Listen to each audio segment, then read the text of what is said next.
In this video, I'm going to cover 5 examples of price anchoring, including the psychology around why they're so effective. And by the end of this video, you're going to be excited and you're probably going to go want to implement one of these strategies on your own storefront. So stay tuned and let's dive into the examples.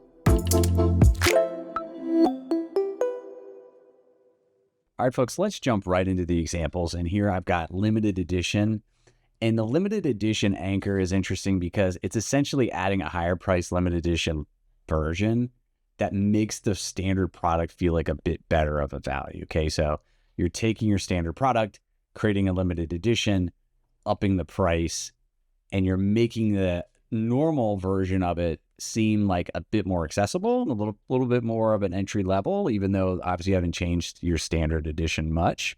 And a premium edition can kind of contribute to what's called the halo effect, which is it can lift the perceived quality of all of your products. Okay, so this is something to consider. Using a limited edition anchor can be something interesting to include in your strategy. All right, example 2, decoy pricing. It's a lot like it sounds. You have decoys. In this case, you've got a lower price decoy and a higher price decoy that makes your target that you're trying to sell have a better value in terms of the perception of the value. The cheapest option, which is a decoy, maybe feels a little bit too basic. The most expensive option maybe feels like too much of a splurge. The middle is just right. And this decoying is a really common use of price anchoring.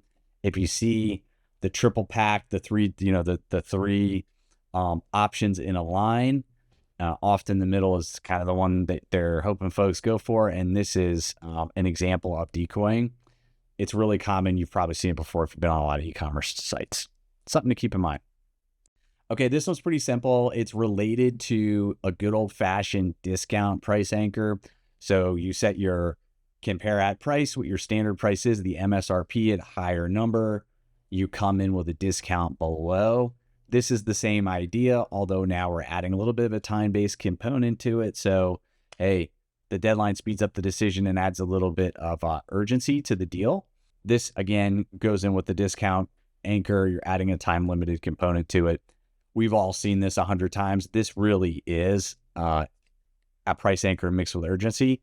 And if you could do a couple of different strategies in one, often you could find some success there. But again, this is a very basic example of price anchoring using discounting.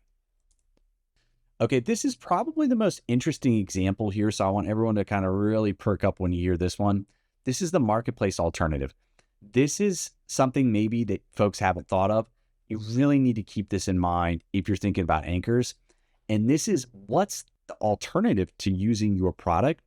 This can be really powerful if you have a product that is reusable in nature, where the alternative is disposable in nature. Okay, so we'll give you a good example. Toothbrush. If you're using a disposable toothbrush, every single month you're having to throw out the entire toothbrush and get another toothbrush.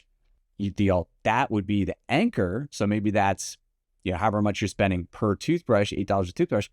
That the alternative could be a reusable toothbrush. Okay, maybe an electric toothbrush, where the heads of that electric toothbrush last twice as long as a standard throwaway.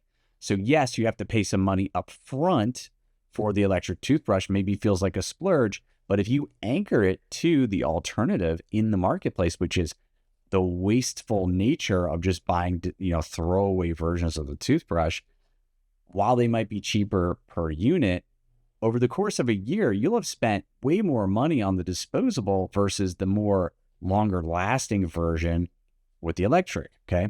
So this is an example of a marketplace alternative where you've got a higher price up front. Yes, but it's an investment. And if you can frame that anchor of the alternative, which is the throwaway or disposable version, now all of a sudden that premium product, which is the electric toothbrush, now all of a sudden actually seems like way cheaper than using the disposable. Okay. So this is a way to use the marketplace alternative and frame your product as a superior option. Okay. This is really important. And this is one I want you to keep in mind. If you're in any industry where this can make sense to use as the anchor, I think it's a great way that you should test using it. Okay. So that's example 4. Example 5, here we're comparing with similar items. And again, this is if you have a really large product catalog. Okay. So think of the Amazons of the world. They have huge product catalogs. They can strategically show products that are similar, but maybe have different price points and value points. And in changing this mix, they can create anchors and sell more products. Okay. So you've got a side-by-side comparison. Again, you'll notice these side-by-sides, a lot of times there's three, these things happen in threes when we deal with anchors. And these similar items can create a reference point that steers the shoppers towards your target, okay? If you're trying to sell a premium option, this is, again, a way to create anchors with comparing similar items, especially if similar items are maybe incrementally more pricey, but much more feature-rich, okay? So think of, lower tier item, not a great value, really expensive item with similar features to the middle item, which is much less expensive. That's when you're going to have some magic with anchoring when it comes to similar items. This is actually pretty common to some of the other techniques we talked about in this video, but this is another one to consider.